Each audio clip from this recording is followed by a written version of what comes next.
ಸಂಜೀವಿನಿ reiki ಮತ್ತು ಹೆಪ್ನೋಸಿಸ್ centre. ಈ ಥರ ಬರೋವಂಥ ಚಾನ್ಸಸ್ ಇರುತ್ತೆ. ನೀವು ಹುಷಾರಾಗಿರಬೇಕು. ಈ ಥರ ಫಸ್ಟಿಂದನೇ ನಾವು, ಯಾಕೆಂದರೆ ಹಿಪ್ನೋಟೈಸ್ ಅಂದರೆ ಮಲಗಿಸ್ಬಿಟ್ಟೇ ಮಾಡೋವಂಥದ್ದಲ್ಲ. Correct correct.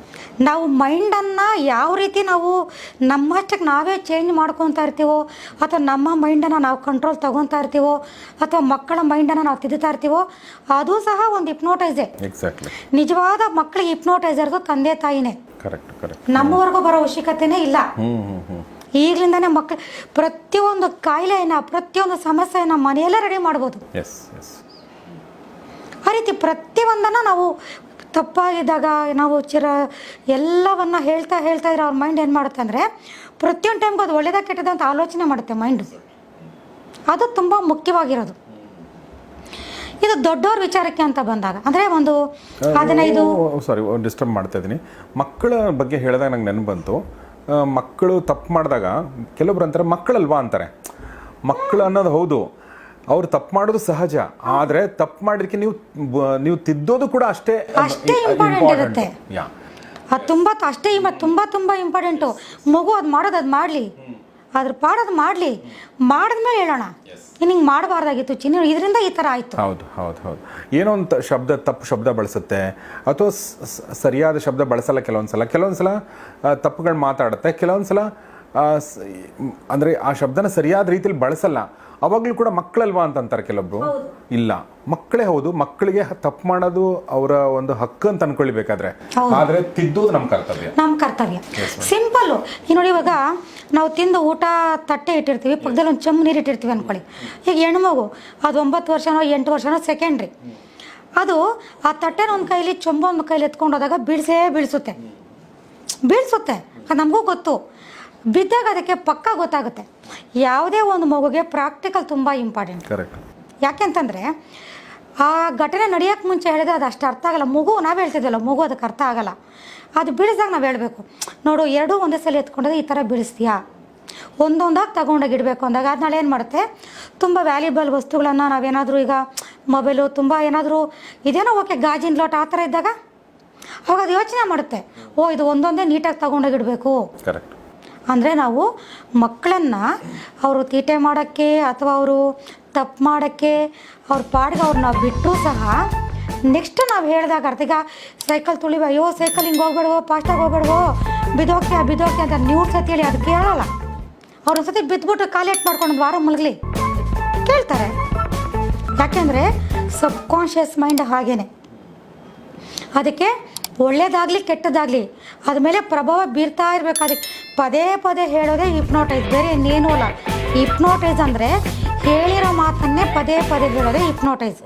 ಅಥವಾ ಯೋಚನೆ ಮಾಡಿದಿನ ಮತ್ತೆ ಯೋಚನೆ ಮಾಡಿ ಮೆಲುಕಾಕೋದೇ ಹಿಪ್ನೋಟೈಸ್.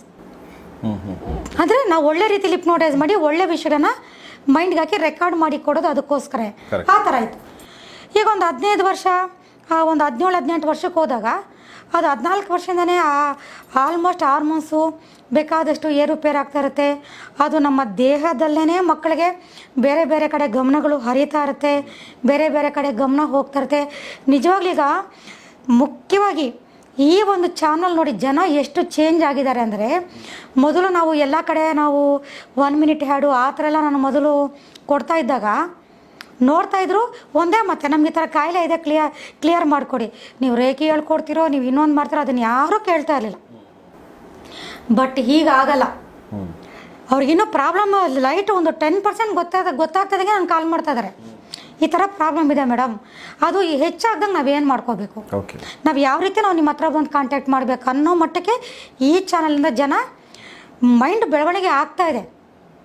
ಅದರಿಂದ ನಂಗೆ ತುಂಬ ಖುಷಿ ಆಗ್ತಾಯಿದೆ. ಆಮೇಲೆ ಈ ಮಕ್ಳು ಏನು ಮಾಡ್ತಾರೆ ಅಂದರೆ ಗೊತ್ತಿಲ್ಲದೇ ಮಾಡೋಕ್ಕೆ ಶುರು ಮಾಡ್ತಾರೆ. ಅಂದರೆ ತಮಗೆ ಗೊತ್ತಿಲ್ಲದೇ ಫ್ರೆಂಡ್ ಜೊತೆ ಸೇರೋದು, ಅವರಲ್ಲಿ ಡ್ರಿಂಕ್ಸ್ ಮಾಡ್ತಾಯಿದ್ರೆ ಇವರು ಅದನ್ನು ನೋಡಿ ಮಾಡೋದು, ಅಥವಾ ಯಾರೋ ಸಿಗರೇಟ್ ಸೇರ್ತಾಯಿದ್ರೆ ಇವ್ರಿಗಿರಲ್ಲ ಆಲೋಚನೆ, ಅವ್ರು ಸೇದೋದು ನೋಡಿ ಏನು ಮಾಡ್ತಾರೆ, ಇವ್ರ ಮೈಂಡು ನಾನು ಸೇದಬೇಕು ಅಂತ ಆಲೋಚನೆ ಹೋಗುತ್ತೆ. ಅದಕ್ಕೂ ಮೊದಲು ಮಕ್ಕಳ ಮುಂದೆ ದೊಡ್ಡವ್ರು ಮಾಡೋ ತಪ್ಪುಗಳನ್ನ ಫಸ್ಟ್ ಕಂಟ್ರೋಲ್ ಮಾಡಬೇಕು. ಈಗ ಒಂದು ಮಗುಗೆ ನಾವು ಒಂದು ವಿದ್ಯೆ ಕಲಿಸ್ಬೇಕಂದ್ರೆ ಅದ್ರಲ್ಲಿ ನಾವು ಕರೆಕ್ಟಾಗಿರಬೇಕು.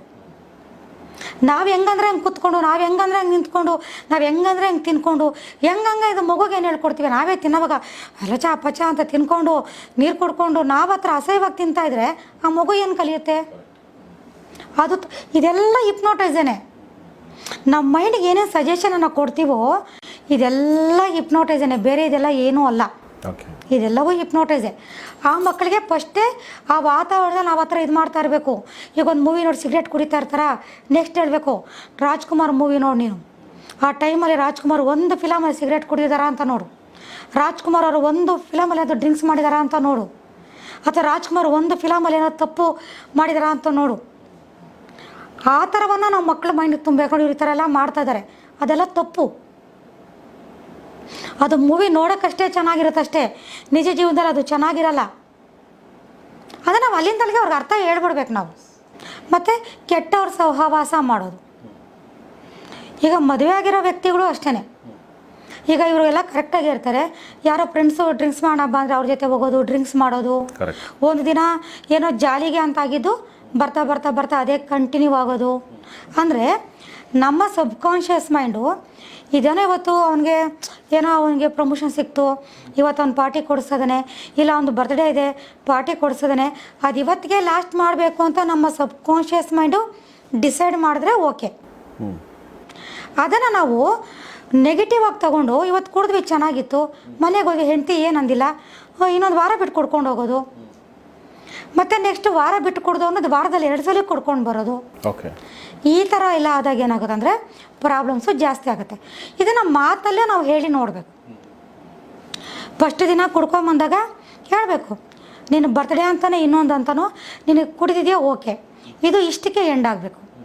ಮತ್ತೆ ನೀನು ಇನ್ನೇನಾದರೂ ಒಂದು ರೀಸನ್ ಹೇಳ್ಕೊಂಡು ಮತ್ತೆ ಕುಡ್ಕೊಂಡು ಬಂದರೆ ಏನೋ ಒಂದು ಅವ್ರದ್ದೇ ಆದ ಪ್ರೀತಿಯಿಂದ ಬೆದರಿಸ್ತಾರೋ, ಇಲ್ಲ ಹೆಂಡ್ತಿಗಳು ಗೈ ಹೇಳಿದ್ರೆ ಅದನ್ನಷ್ಟು ಅದು ಅವ್ರವ್ರ ಸಂಸಾರ, ಅದು ಅವ್ರ ಅಂಡರ್ಸ್ಟ್ಯಾಂಡಿಂಗ್ ಹೆಂಗಿರುತ್ತೋ ಹಾಗೆ ಆ ಥರ ಮಾಡಬೇಕು. ಅದಕ್ಕೂ ಬಗ್ಲಿಲ್ವಾ ರೇಖಿ ಹಿಪ್ನೋಟೈಸನ್ನು ಅಪ್ಲೈ ಮಾಡಬೇಕು. ಇಲ್ಲಿ ಡಿಸ್ಟೆನ್ಸು ಹಿಪ್ನೋಟೈಸ್ ಇರುತ್ತೆ. ಯಾಕೆಂದರೆ ಡ್ರಿಂಕ್ಸ್ ಮಾಡಿ ಅವ್ರು ಕೆಟ್ಟ ಸವಾಸದಲ್ಲಿರೋರನ್ನ ಈ ಥರ ಮೇಡಮ್ ಹತ್ರ ಬಾ ನೀನು ಕರ್ಕೊಂಡೋಗಿ ಕ್ಲಿಯರ್ ಮಾಡಿಸ್ತೀನಿ ಅಂದರೆ 100ಕ್ಕೆ ಒಂದು 50 ಜನ ಬರ್ಬೋದು, 50 ಜನ ಬರದೇ ಇರಬಹುದು. ಕರೆಕ್ಟ್. ಬಂದವ್ರಿಗೇನೋ ಡೈರೆಕ್ಟಾಗಿ ನಾವು ಹಿಪ್ನೋಟೈಸ್ ಮಾಡ್ತೀವಿ, ಅವ್ರ ಮೈಂಡಿಗೆ ಏನು ಬೇಕೋ ನಾವು ಹೇಳ್ತೀವಿ. ಇಲ್ಲಿ ಕೌನ್ಸ್ಲಿಂಗ್ ಮಾಡ್ತೀವಿ, ಹಿಪ್ನೋಟೈಸ್ ಮಾಡೋವಾಗ ಕೌನ್ಸ್ಲಿಂಗ್ ಮಾಡ್ತೀವಿ. ಅವ್ರಿಗೆ ನಾವು ಸಹ ನಮ್ಮದೇ ಆದ ಒಂದು ದಾಟಿಯಲ್ಲಿ ನಾವು ಹೇಳ್ತೀವಿ. ಓಕೆ, ಬರದೇ ಇರೋರ್ನ ಏನು ಮಾಡೋದು? ಆಗ ಅವ್ರ ಹೆಂಡ್ತಿನೋ ಮಕ್ಕಳು ಅಥವಾ ಅವರ ರಿಲೇಷನೋ ಅವ್ರಿಗೆ ಹತ್ತಿರವಾಗಿ ಯಾರು ಇರ್ತಾರೆ ಅಂದರೆ ಅವ್ರು ಅದರಿಂದ ಹೊರಗಡೆ ಬರಬೇಕು ಅಂತ ಯಾರು ಬಯಸ್ತಾರೋ ಅವ್ರು ಬರಬೇಕಾಗುತ್ತೆ.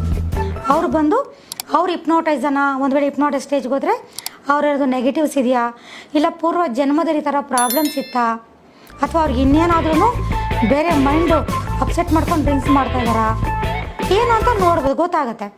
ಒಂದು ವೇಳೆ ಅವ್ರು ಹೋಗಲಿಲ್ಲ, ಸಪೋಸ್ ಗೊತ್ತಾಗಲಿಲ್ಲ ಅಂದಾಗ ಅವ್ರಿಗೆ ಹಿಪ್ನೋಟೈಸ್ ಎಲ್ಲ ನಾವು ಹೇಳ್ಕೊಡ್ತೀವಿ. ಈ ಥರ ನೀವು ಅವ್ರಿಗೆ ಹಿಪ್ನೋಟೈಸನ್ನು ಮಾಡಬೇಕು. ಮೈಂಡ್ ಟು ಮೈಂಡ್ ಕಮ್ಯುನಿಕೇಷನಲ್ಲಿ ಅವ್ರ ಮೈಂಡನ್ನು ನೀವು ಈ ಥರ ಹ್ಯಾಂಡ್ ಓವರ್ ಮಾಡ್ಕೋಬೇಕು. ಮಿರರ್ ಟೆಕ್ನಿಕಲಿ ಕೆಟ್ಟ ಜನರ ಸವಾಸಕ್ಕೆ ಹೋಗದೇ ಇರೋ ಥರ ಈ ಥರ ಮಿರರ್ ಟೆಕ್ನಿಕಲಿ ಕಟ್ ಹಾಕಬೇಕು. ಕೆಟ್ಟ ಜನರ ಸಹವಾಸ ಮಾಡ್ದಂಗೆ ಪಿರಮಿಡಲ್ಲಿ ಈ ಥರ ಅವ್ರನ್ನ ಲಾಕ್ ಮಾಡಬೇಕು. ಪಿರಮಿಡ್ ಲಾಕಲ್ಲಿ 24 hours ಅವ್ರ ಮೈಂಡ್ಗೆ ಪಾಸಿಟಿವ್ ಎನರ್ಜಿ ಹರಿಯೋ ಥರ ಈ ಥರ ನೀವು ಪಿರಮಿಡ್ ಡೀಲಿಂಗನ್ನು ಮಾಡಬೇಕು. ಲಾಕ್ ಮಾಡೋದು ಹೇಗೆ ಪ್ರತಿಯೊಂದನ್ನು ನಾವು ಹೇಳ್ಕೊಡ್ತೀವಿ. ಆಗ ಅವ್ರಿಗೆ ಹೇಳೋ ಅವಶ್ಯಕತೆ ಇಲ್ಲ, ನಾನು ಹಿಂಗೆ ರೇಖಿ ಮಾಡ್ತಾಯಿದ್ದೀನಿ, ನಿಂಗೆ ಹಿಪ್ನೋಟೈಸ್ ಮಾಡ್ತಾಯಿದ್ದೀನಿ ಹೇಳೋ ಅವಶ್ಯಕತೆ ಇರೋದಿಲ್ಲ. ಇವ್ರ ಪಾಡಿಗೆ ಇವ್ರು ಮಾಡ್ತಾಯಿದ್ರೆ ಅದ್ರ ಪಾಡ್ಗೆ ಅದು ಸರಿ ಹೋಗ್ತಾ ಇರುತ್ತೆ. ಇಲ್ಲಿ ಎಷ್ಟೋ ರಿಸಲ್ಟ್ಗಳು ನಾನು ಪ್ರತಿಯೊಂದನ್ನು ನಾನು ರೆಕಾರ್ಡ್ ಮಾಡಿ ಇಟ್ಕೊಂಡಿದ್ದೀನಿ. ಅದನ್ನೆಲ್ಲ ಆಡೇ ನಿಮ್ಗೆ ಅವತ್ತೊಂದು ಅವತ್ತು ಕಳಿಸ್ತಾ ಇರ್ತೀನಿ. ನೀವು ಒಂದೊಂದು ಓದ್ತೀರಾ, ಒಂದೊಂದು ನೋಡ್ತೀರಾ, ಒಂದೊಂದು ನೋಡ್ತಾ ಇಲ್ಲ. ಪಾಪ ನಿಮಗೆ ಬ್ಯುಸಿ. ಯಾಕೆ ನಾನು ಕಳಿಸ್ತೀನಿ ಅಂದರೆ ನಿಮಗೆ ಗಣಪತಿ ಇಬ್ಬರಿಗೆ ನಾನು ಕಳಿಸ್ಕೊಡೋದು. ಯಾಕಂದರೆ ನಿಮ್ಮದು ದೊಡ್ಡ ಚಾನಲ್ಗಳು, ಅಂದರೆ ನೀವಂದರೆ ನಂಬಿಕೆ ಅನ್ನೋ ಥರ ಜನ ನಿಮ್ಮನ್ನು ನಂಬಿದ್ದಾರೆ. ನೀವಂದ್ರೇ ಒಂದು ನಂಬಿಕೆ ಅಂತ ನಿಮ್ಮನ್ನು ನಂಬಿದ್ದಾರೆ. ಈಗ ನೀವು ನಮ್ಮಂಥರ ಇಂಟರ್ವ್ಯೂ ಮಾಡಿ ಇಲ್ಲಿ ಪರಿಚಯ ಮಾಡಿಸಿದಾಗ ಅದು ರಿಸಲ್ಟ್ಗಳು ಬಂದಿಲ್ಲ ಅಂದರೆ ಏನಾಗುತ್ತೆ ಅಂದರೆ ನಿಮ್ಮ ಮೇಲೆ ಕೆಟ್ಟ ಅಭಿಪ್ರಾಯ ಬರುತ್ತೆ, ನಿಮಗೆ ನಮ್ಮ ಮೇಲೆ ಬರುತ್ತೆ. ರಿಸಲ್ಟ್ಗಳನ್ನ ನಾವು ನಿಮ್ಗೆ ಶೇರ್ ಮಾಡಿದಾಗ ಏನಾಗುತ್ತೆ ಅಂದರೆ ರಿಸಲ್ಟ್ ಬರ್ತಾ ಇದೆ. ಅವರಾಗಿ ಅವ್ರ ರಿಸಲ್ಟ್ಗಳು ಕಳ್ಕೊಳ್ಳೋರು ತುಂಬ ಜನ ಇದೆ. ಅದಕ್ಕೆ ಯಾರು ಏನೂ ಮಾಡೋಕ್ಕಾಗಲ್ಲ. ಕೊಟ್ಟಿರೋ ಅವಕಾಶವನ್ನು ಉಪಯೋಗಿಸ್ಕೊಂಡಿರೋರನ್ನ ಏನೂ ಮಾಡೋಕ್ಕಾಗಲ್ಲ. ಉಪಯೋಗಿಸ್ಕೊಂಡಿರೋರಂತೂ 100% ಹೊರಗಡೆ ಅಂತೂ ಈ ಸಮಸ್ಯೆ ದೊಡ್ಡದಲ್ವೇ ಅಲ್ಲ.